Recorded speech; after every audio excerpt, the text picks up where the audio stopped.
Subscribe કરો એ high news India ચેનલને, પછી યુટ્યુબ એપ પર બેલ આઇકોનનું બટન દબાવો અને નિહાળો એ high news India channel. Audio Jungle. Banaskantha જિલ્લાના થરાદ ધાનેરા હાઈવે પર સિધોતરા પાટિયા નજીક બાઇકમાં આગ લાગવાનો બનાવ બન્યો છે. બાઇક ચાલક બાઇક પાર્ક કરતાની સાથે જ બાઇકમાં આગ લાગી ગઈ હતી અને બાઇક ભડકે બળ્યું હતું. ઘટના સ્થળે લોકોના ટોળેટોળા ઉમટી પડ્યા હતા. મળતી માહિતી મુજબ થરાદ ધાનેરા હાઈવે સિધોતરા પાસે એક બાઇક ચાલક પોતાના મોટરસાયકલને ઊભું રાખવા સ્ટેન્ડ કરતાની સાથે જ મોટરસાયકલમાં કોઈ કારણસર આગ લાગી ગઈ હતી. આગ અચાનક વિકરાળ સ્વરૂપ ધારણ કરી લેતા મોટરસાયકલ બળીને ખાક થઈ ગયું હતું. બનાવના પગલે લોકોના ટોળા જોવા માટે મોટી સંખ્યામાં ઉમટી પડ્યા હતા. બનાસકાંઠા જિલ્લાના ઢીમા ખાતે પીપાજી મહારાજના મંદિરે અન્નકૂટ પ્રસાદ ચડાવવામાં આવ્યો હતો, જેમાં અન્નકૂટના દાતા સ્વ જમનાબેન રઘનાથજી પઢિયાર કાણોદરના હસ્તે તેમના પુત્રો દ્વારા અન્નકૂટ અને ભોજનનું આયોજન કરવામાં આવ્યું હતું. પીપાજી મહારાજને 56 ભોગનો અન્નકૂટ ધરાવવામાં આવ્યો હતો. દરજી સમાજના હજારો લોકોએ ભોજન પ્રસાદનો લાભ લીધો હતો. સતત 29 વર્ષથી પીપાજી મહારાજના મંદિરે અન્નકૂટનો પ્રસાદ ધરાવવામાં આવે છે અને સમસ્ત દરજી સમાજ સાથે મળીને સફળ આયોજન કરે છે અને ખૂબ જ બહોળી સંખ્યામાં દરજી સમાજના લોકો ઉપસ્થિત રહે છે. આ પ્રસંગે પીપાજી મહારાજના મંદિરની કમિટી ટ્રસ્ટ દ્વારા સફળ આયોજન પણ કરવામાં આવ્યું હતું અને સમસ્ત પીપાજી મહારાજ મંદિર કમિટીએ દાતાશ્રીઓનો ખૂબ ખૂબ આભાર માન્યો હતો. આ પ્રસંગે બહોળી સંખ્યામાં દરજી સમાજના લોકો બહોળી સંખ્યામાં ઉમટી પડ્યા હતા. આજ રોજ ઢીમા મુકામે આમ તો 2051 માસ તેરસના રોજ ભગવાન પીપાજી મહારાજની પ્રાણ પ્રતિષ્ઠા થઈ ત્યારથી આજે 29 વર્ષથી સતત કાર્તિકી પૂર્ણિમાના દિવસે ભગવાન પીપાજી મહારાજ અને દ્વારકાધીશનો અન્નકૂટ પીપાજી મહારાજ મંદિર ઢીમા ખાતે ધરાવવામાં આવે છે. દરેક શ્રદ્ધાળુઓ ખૂબ જ ભાવપૂર્વક અને ધામધૂમથી આ કાર્યક્રમમાં ભાગ લે છે. દર વખતે આ અન્નકૂટ અને ભોજન પ્રસાદ જે પ્રસાદ ધરાવવામાં આવે છે તેના સમાજમાંથી અલગ દાતા તરીકે તૈયાર કરવામાં આવે છે. આ વખતના અન્નકૂટ અને ભોજન પ્રસાદના દાતાશ્રી સ્વ જમનાબેન રઘનાથજી પઢિયાર ગામ ખાણોદર અને હસ્તે તેમના સુપુત્રોના દ્વારા આખા ભોજન પ્રસાદ અને અન્નકૂટનું આયોજન કરવામાં આવ્યું છે. અને દર વખતે અહીંયા ખૂબ જ લોકો શ્રદ્ધાળુઓ 2000થી 2500 માણસો દરજી સમાજના આવે છે, ભોજન પ્રસાદનો લાભ લે છે અને ખૂબ જ ધામધૂમથી અન્નકૂટનો અને ભોજન પ્રસાદનો લાભ લઈ અને પ્રસંગને આખો શોભાયમાન બનાવે છે. સાથે સાથે દરેકે દરેક લોકો પોતાની ઈચ્છા અનુસાર અન્નકૂટની ભેટ લગાવી અને પોતાના ઘરે પણ અન્નકૂટનો પ્રસાદ લઈ અને સૌ પરિવારને સુધી પહોંચાડે છે. આપનું નામ? દીપકભાઈ દરજી ભોરોડ. બનાસકાંઠા જિલ્લાનો દાંતા તાલુકો મહત્તમ આદિવાસી વિસ્તાર છે અને આ તાલુકામાં અભ્યાસ કરતી ધોરણ 9 થી 12ની વિદ્યાર્થીઓને પોતાના ઘરેથી શાળાએ દૂર ચાલતા ન જવું પડે તે માટે રાજ્ય સરકાર દ્વારા સરસ્વતી સાધના યોજના હેઠળ સાયકલોની ફાળવણી કરવામાં આવી છે. પણ દાંતા તાલુકા મથકે આ સરસ્વતી સાધના યોજના હેઠળની હજારો સાયકલોનો ખડકલો દાંતાના એક છાત્રાલયના પ્રાંગણમાં થતા હવે ધૂળ ખાતી પડી રહી છે. ભંગાર તરીકે પડી રહેલી આ મહામૂલી સાયકલો પર વરસાદી પાણી પડતા કાટ પણ ચડી ગયો છે અને આજે આ સાયકલો જંગલી વેલાઓમાં વીંટળાયેલી મૃત અવસ્થામાં જોવા મળી રહી છે. 2000થી 2500 જેટલી આ સાયકલો શાળા પ્રવેશોત્સવ 2023માં આપવા માટે આવી હોવાનું જાણવા મળ્યું છે. હવે 2025ની શરૂઆત થવા જઈ રહી છે ત્યારે લાખો રૂપિયાની સાયકલોને કોઈ નિકાલ કરવામાં આવ્યો નથી અને સાયકલોના અનેક પાર્ટ્સ પણ નીકળી ગયેલા જોવા મળી રહ્યા છે. આ મામલે સ્થાનિક લોકોએ પણ ભારે રોષ વ્યક્ત કરતા જણાવ્યું હતું કે લોકોના ટેક્સના નાણાંનો દુરુપયોગ થઈ રહ્યો છે. લાભાર્થીઓને કેમ આ સાયકલ નથી આપવામાં આવી રહી તે અંગે પણ લોકોમાં રોષ છે. આ સાયકલો ઝડપી બાળાઓનો મળે અને આજુબાજુના 2-3 કિલોમીટર અંતરિયાળમાં જે બાળાઓ આવે છે એમની સુરક્ષા માટે આ ઝડપી ઘરથી પહોંચી જાય અને વાલીઓની ચિંતા ટળે માટે આ ઝડપી આ સાયકલોનું નિરાકરણ એવી મારી આ પ્રયત્ન છે. આ સાયકલો ગુજરાત સરકાર અને કંપની દ્વારા કંઈક તાલમેલના કારણે સાયકલો પડી છે અને આ ચૂંટણીના પરિણામ આવ્યા પછી લગભગ આ સાયકલોનું વિસ્તરણ થઈ જશે. ગુજરાતમાં બધી જગ્યાએ સાયકલનું વિસ્તરણ ઓલિસી બનાસકાંઠામાં ચૂંટણીના કારણે જ આ સાયકલનું વિસ્તરણ નહીં થયું એવું મારું કહેવું. અહીં દાંતા મુકામે લાખો રૂપિયાની કિંમતની સાયકલો સરકારી ખજાનાની લાખો રૂપિયાની સાયકલો ઘણાએ લાંબા સમયથી અહીં પડી છે અને લાંબા સમયથી પડી રહેવાના કારણે અહીંયાના ઝાડા ઉગી ગયા છે, કાટ લાગી ગયો છે અને બિલકુલ કંડમ હાલત જેવી થઈ ગઈ છે. હજી એ થોડો સમય જો આ સાયકલો આવી રહેશે તો મૂળ પછી કોઈ કામની નહીં રહે, અનયુઝ થઈ જશે અને અત્યાર સુધી જે 9મા 10મામાં ભણતી બાળાઓ છે એમના માટે એલોટ થયેલી સાયકલો છે. આખા ગુજરાતમાં બધી જ જગ્યાએ આ સાયકલો વિતરણ થઈ ગયું છે, પરંતુ 2 થી 2.5 હજાર સાયકલો લાંબા સમયથી પડી રહેવા છતાંય આ લોકો સમાજ કલ્યાણ વિભાગ કે એમના કોન્ટ્રાક્ટરો કેમ એનું વિતરણ નથી કરતા એ પ્રશ્ન છે. અને અમારી વિનંતી છે સમાજ કલ્યાણ વિભાગને કે ભાઈ આ સરકારી પૈસાનો વ્યય ના થાય અને જેટલું બને એટલી જલ્દી આ સાયકલોનું વિતરણ થાય તો પૈસાનો વ્યય બી ના થાય અને બાળાઓને સાયકલો મળે એના કરતા એમને સગવડતા મળે. જો કે આ સમગ્ર મામલે જિલ્લાના અનુસૂચિત જાતિ કલ્યાણ વિભાગના જિલ્લા નાયબ નિયામક મનીષ સોલંકીએ જણાવ્યું હતું કે આ સાયકલો રાજ્ય સરકારની ગ્રીમકો નિગમ દ્વારા ખરીદી કરવામાં આવી છે અને આ એજન્સી એસેમ્બલિંગ કરીને જિલ્લામાં સોંપણી કરતી હોય છે, પણ હાલમાં આ સાયકલો સરકાર દ્વારા સ્વીકારવામાં આવેલ નથી અને તેનો હવાલો એજન્સી પાસે છે તેમ જણાવ્યું હતું. રાજ્ય સરકારના ગ્રીમકો નિગમ દ્વારા સાયકલની ખરીદી કરવામાં આવે છે અને એજન્સીને કામ સોંપણી કરવામાં આવે છે અને આ એજન્સી દ્વારા જિલ્લા કક્ષાએ સાયકલો એસેમ્બલ કરીને જે તે જિલ્લાને સોંપવામાં આવે છે. હાલમાં જે સમાચાર પ્રસિદ્ધ થયેલા છે એમાં જે સાયકલો છે તે સરકાર દ્વારા સ્વીકારેલ નથી અને હાલ એ જ એજન્સી પાસે એ સાયકલોનો હવાલો છે. સરકાર વહેલી તકે આ બાબતે પોઝિટિવ છે અને વહેલામાં વહેલે કન્યાઓને સાયકલ મળે એ બાબતે હકારાત્મક પણ છે. બનાસકાંઠા જિલ્લાની વાવ વિધાનસભાની પેટા ચૂંટણીનું મતદાન ગત તારીખ 13/11/2024ના રોજ યોજાયું હતું, જેમાં ભાજપના સ્વરૂપજી ઠાકોર, કોંગ્રેસના ગુલાબસિંહ રાજપૂત અને અપક્ષના માવજીભાઈ પટેલ સહિત 10 ઉમેદવારોનું ભાવિ ઈવીએમમાં સીલ થયું હતું, જેની મતગણતરી આગામી 23/11/2024ના રોજ જગાણા એન્જિનિયરિંગ કોલેજ ખાતે યોજાશે. જેમાં મતગણતરી પહેલા ભુવાજીની ભવિષ્યવાણીનો વિડીયો વાયરલ થયો છે, જેમાં વાયરલ વિડીયોમાં કોઈક ભુવાજી અપક્ષ ઉમેદવાર માવજીભાઈ પટેલની જીત થશે તેમ જણાવી રહ્યા છે. ઉલ્લેખનીય છે કે મતગણતરી પહેલા આ વિડીયો વાયરલ થતા હાલ લોકોમાં અનેક ચર્ચાઓ જોર પકડ્યું છે. ત્યારે જાણો ભુવાજી શું કહી રહ્યા છે વાયરલ વિડીયોમાં. દેવ આયો તો હરતન કાકા વાંગ બડી જાય.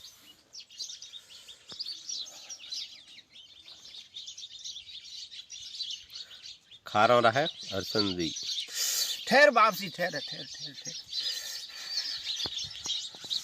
वापसी थने दियो लागे दियो के मोरे मावदी भाई जीते घारे की करे वापसी घना बोटो जीते भाई घना बोटो जीते हासो हासो कह दे वापसी मरावे नी दे दो रखे ने नी मारे तो नी वे अंदर नहीं है भाई ढीलो मत पड़ दे जी वेद के कह दे पाकी जीत है भाई, पाकी जीत थारी पाकी जीत है मावदी भाई घना बोटो में आगे वान भाई बस बस मोरे मावदी काको जीतना सही दे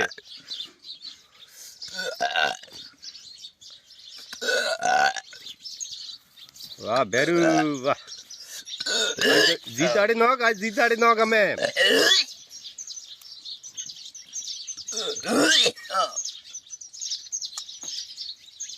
घना बोटो जीते भाया घना बोटो जीते बराबर घना बोटो जीते भाई घना बोटो जीते कतरो आसरो तो गणाव के अतरा बोटो थी जीती न्यो 1000 2000 पसीओ 3000 35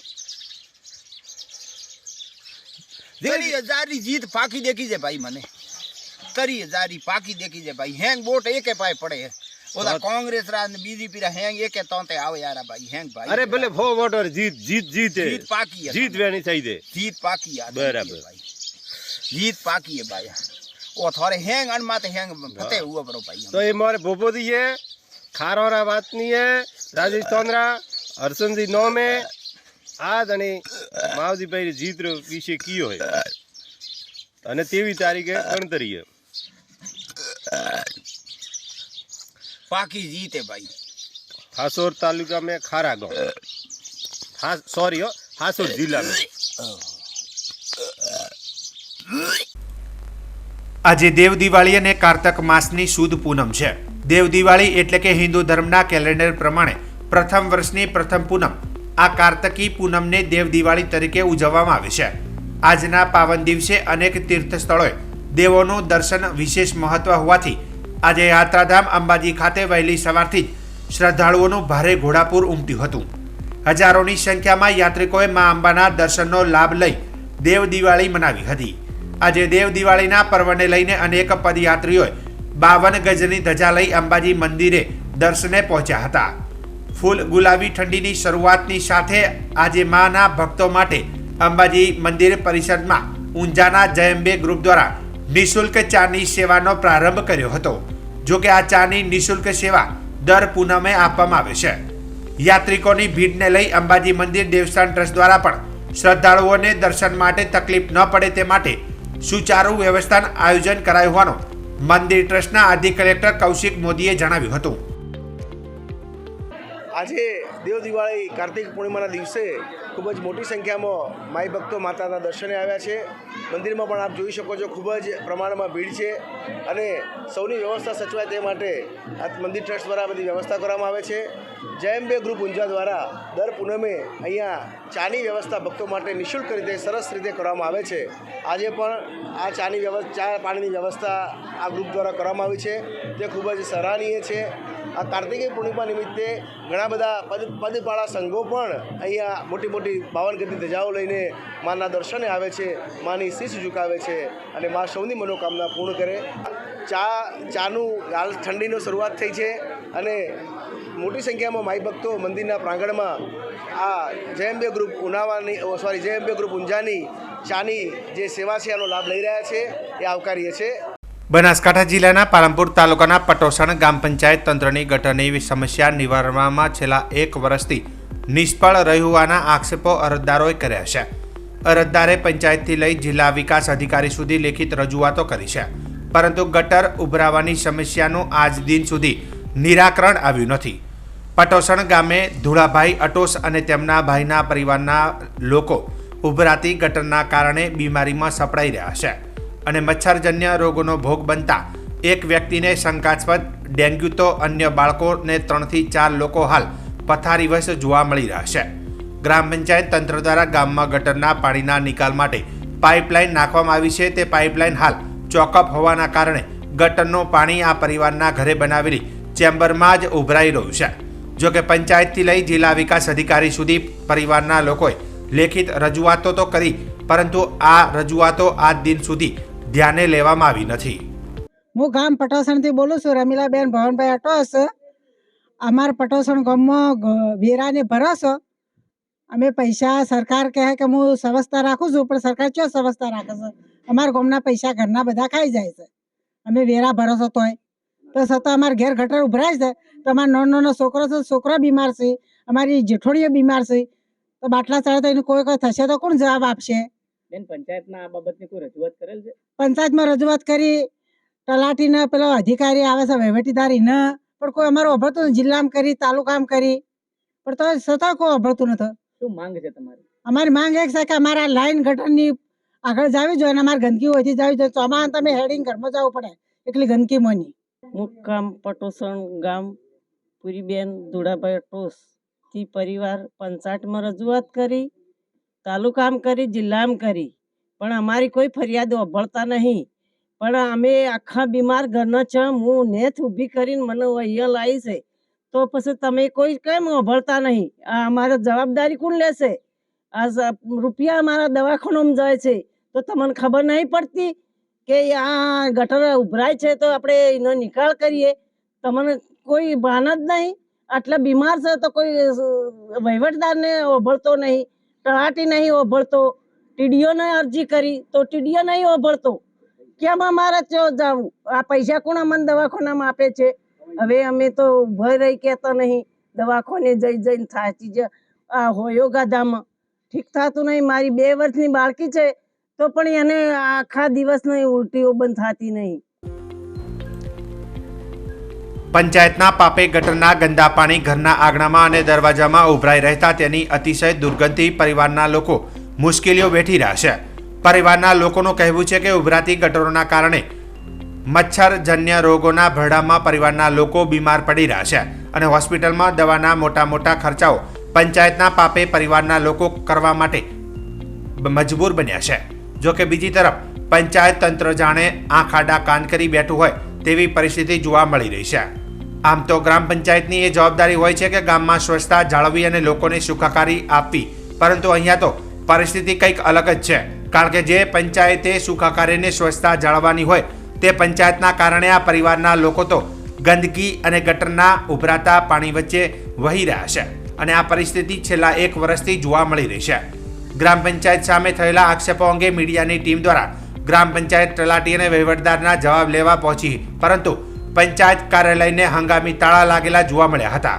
જોકે તલાટી અને વહીવટી તંત્રનો ટેલિફોનિક સંપર્ક કરતા તલાટીએ જણાવ્યું હતું કે તેમના અંદરોઅંદરનો પ્રશ્ન છે અને કામ મંજૂર થયું હોવાનું કહી 1 વર્ષમાં સમસ્યાનું નિરાકરણ લાવવાનું જણાવ્યું હતું અને વહીવટદારે મીટિંગમાં હોવાનું કહી કોઈ પણ જવાબ આપવાનું ટાળ્યું હતું. મારું નામ બાબુભાઈ લક્ષ્મણભાઈ અટોસ, પટોસણ ગામનો રહેવાસી. મારા ઘર આગળ 12 મહિનાથી ગટર ઉભરાય છે. એ ગટરમાં અમે જિલ્લામાં, તાલુકામાં, પંચાયતમાં પણ રજૂઆત કરી, છતાં કોઈ સાંભળતા નથી. અને ગટર આખા ગામનું મારા ઘર આગળ આવે છે. આગળ જતું હોય ન જતું હોય પંચાયતને જોવાનું છે, એ અમારે કંઈ જોવાનું નથી. તો આના માટે અમે પંચાયતને રજૂઆત કરી, છતાં કોઈ એનો પ્રશ્ન આવતો નથી. હાલ ઘરમાં 3 થી 4 જણ બીમાર છે. અમારે ઘેરથી હાલ ડેન્ગ્યુ થઈ ગયો છે, તો એની જવાબદારી પંચાયતની રહેશે. અમે વેરો ભરીએ છીએ, દરેક વેરા અમે પંચાયતમાં ભરીએ, તો અમારો હક લાગે છે પંચાયતને કહેવાની, છતાં કોઈ સાંભળતું નથી. પંચાયત વાળો તો કે તમારો પ્રશ્ન છે, તો અમારો પ્રશ્ન કેવી રીતે? અમે વેરો ભરે છે પંચાયતની અંદર. મારું નામ ધુડાભાઈ લક્ષ્મણ અટોસ, ગામ પટોસનનો રહેવાસી. મારા 12 મહિનોથી મારા ઘરની આગળ અને ઘરમાં અને ચોકડીઓમાં, બાથરૂમમાં બધે પાણી નીકળે છે ગટરનું આખા ગામનું.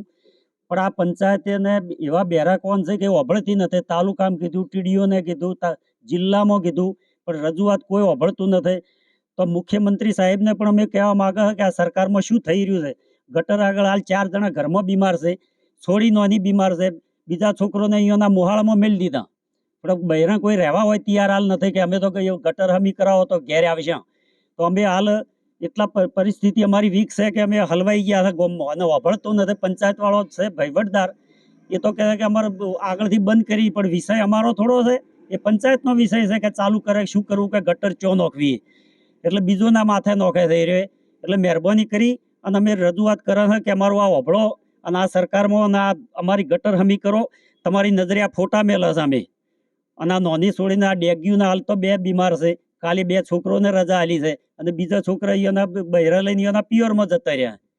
તો મહેરબાની કરીને વભળવા અમારી નમ્ર વિનંતી છે, તાત્કાલિક ગટર ચાલુ કરાવો વહીવટદારને કહેવામાં આવે અમે. અને ટીડીઓને પણ જિલ્લામાં, તાલુકામાં, અને કલેક્ટર સાહેબને પણ રજૂઆત કરવા મહેરબાની કરીને કરો ચાલુ, અને પટોસણમાં આવીને તપાસ કરી દો કે ખરેખર ખોટું છે કે સાચું છે. મહત્વનું છે કે જો ગટર જેવી નાની સમસ્યાના નિરાકરણ માટે પણ જો 1 વર્ષનો સમય લાગતો હોય અને અરજદારે પંચાયતથી લઈ જિલ્લા લેવલ સુધી રજૂઆતો કરવી પડતી હોય, તો પંચાયત તંત્રની કામગીરી સામે અનેક સવાલો હાલ ઉઠી રહ્યા છે. ગટરની સમસ્યામાં કોઈ વાદ વિવાદ હોઈ શકે, આ કામગીરી કરવાની પંચાયત તંત્રની જવાબદારીમાં આવતું હોય છે, પરંતુ તલાટી અંદરનો વાદ વિવાદ જણાવીને હાલ ગોળ ગોળ જવાબ આપી રહ્યા છે. તો બીજી તરફ વહીવટદાર પોતે પણ આ સમસ્યાના નિરાકરણમાં કોઈ જ રસ ના દાખવતા હોવાની ચર્ચા ઉઠી છે.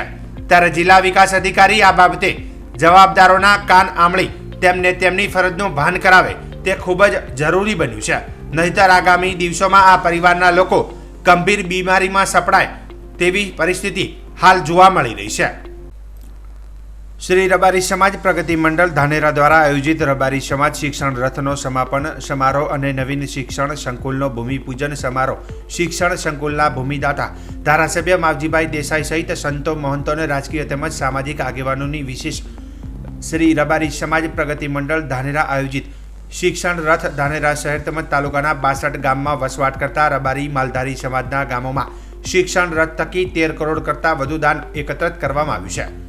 લાભ પાંચમથી શરૂ થયેલ શિક્ષણ રથનો સમાપન સમારોહ અને નવી શિક્ષણ સંકુલનો ભૂમિપૂજન સમારોહ ધાનેરા ખાતે શિક્ષણ સંકુલના ભૂમિદાતા અને ધારાસભ્ય માવજીભાઈ દેસાઈના અધ્યક્ષસ્થાને સંતો, મહંતો તેમજ સામાજિક અને રાજકીય આગેવાનોની વિશેષ ઉપસ્થિતિમાં યોજાયો હતો. માવજીભાઈ દેસાઈ દ્વારા આવનાર આગેવાનો અને મહેમાનોનું રબારી સમાજના કેસ દ્વારા સન્માન કરવામાં આવ્યું હતું. રામપુરા મઠ જાગીરના મહંત 1008 રૂપપુરીજી સ્વામી વડવાળા ધામ દુધરેજના કોઠારી મુકુંદરામ બાપુ સહિત સંતો મહંતોએ દાનવીર રત્ન માવજીભાઈ દેસાઈને આશીર્વાદ આપ્યા હતા। આ પ્રસંગે રબારી સમાજના ધારાસભ્ય માવજીભાઈ દેસાઈ, રાજ્યસભાના પૂર્વ સાંસદ સાગરભાઈ રાયકા, ડીસાના પૂર્વ ધારાસભ્ય ગુવાભાઈ રબારી, ઠાકરસિંહ રબારી સહિત સમાજ આગેવાનો અને યુવાનો મોટી સંખ્યામાં ઉપસ્થિત રહ્યા હતા। તો કાર્યક્રમ અંતર્ગત કોંગ્રેસના ઠાકરસિંહ રબારીએ કટાક્ષ કરતા સમાજને રાવણ નીતિની રાજનીતિ વાંચવાનું કહ્યું। જો રાવણે વિભીષણને ન મોકલ્યો હોત તો લંકાની ગાદીમાં રામ રાજ કરતા હોત। રાવણની રાજનીતિ હતી કે મારા મોત પછી લંકાની ગાડી પર વિભીષણ બેસે તેવો કટાક્ષ કર્યો હતો। આજે આ જોઉં છું એટલે માફ કરજો, તમારો નાનો ભાઈ છું, દીકરો છું, અને આપ સૌને પણ કહું છું કે રાવણની રાજનીતિ વાંચજો। રાવણને જ્યારે માર્યા પછી રામે એમ કીધું હતું લક્ષ્મણને કે રાજનીતિ શીખવી હોય તો આપણે તો એના સામે લડ્યા છો, પણ રાજનીતિ રાવણ પાસે શીખવી પડે। રાવણ પાસે સલાહ લીધી અને લક્ષ્મણ ગયા અને રાવણને કીધું તમારી રાજનીતિ શીખવા આવ્યો છું। ત્યારે કીધું કે મારા તો ઘણું બધું બાકી છે, પરંતુ હું જો રામના હાથે ના મળું તો સ્વર્ગમાં ના જઉં, એના માટે મેં સર્જન કર્યું હતું। પણ વિભીષણને જો તમારી પાસે ના મૂકું તો મારી લંકાની ગાદીમાં રામ રાજ કરતા હોત।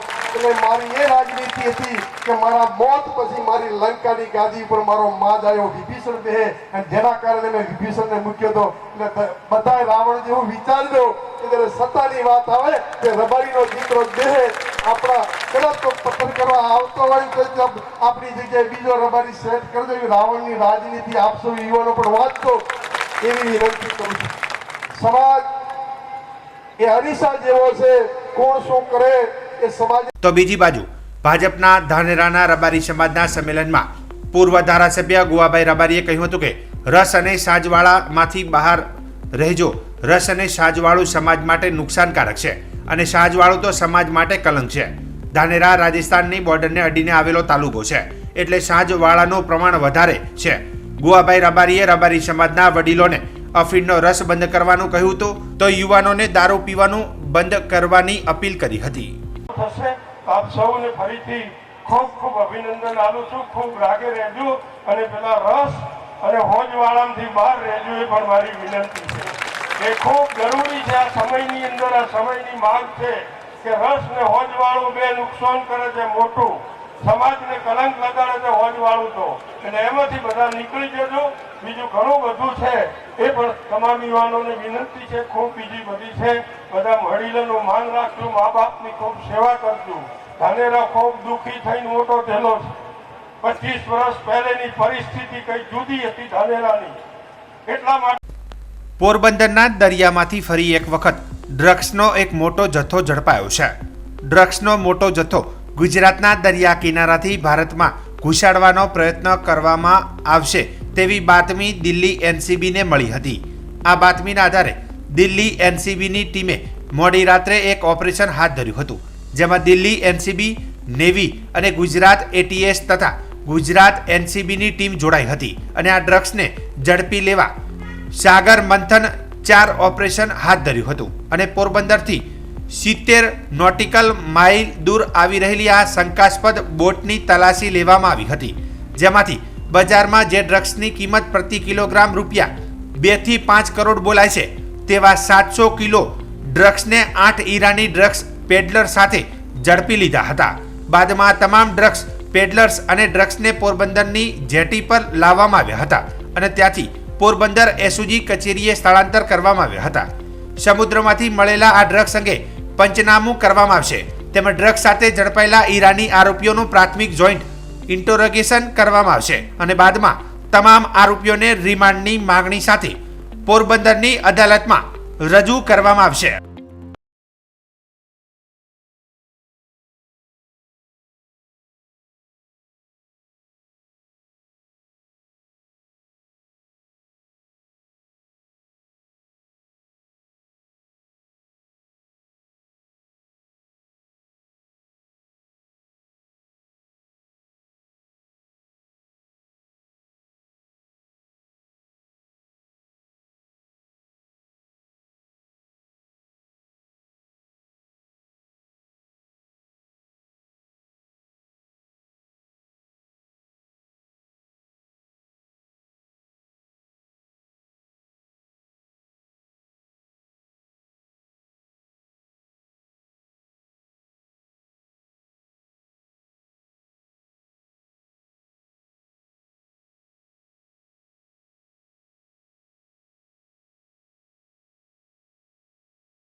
સબસ્ક્રાઇબ કરો એ હાઈ ન્યૂઝ ઇન્ડિયા ચેનલ ને પછી યુટ્યુબ એપ પર બેલ આઇકોન નું બટન દબાવો અને નિહાળો એ high news India channel. Audio Jungle.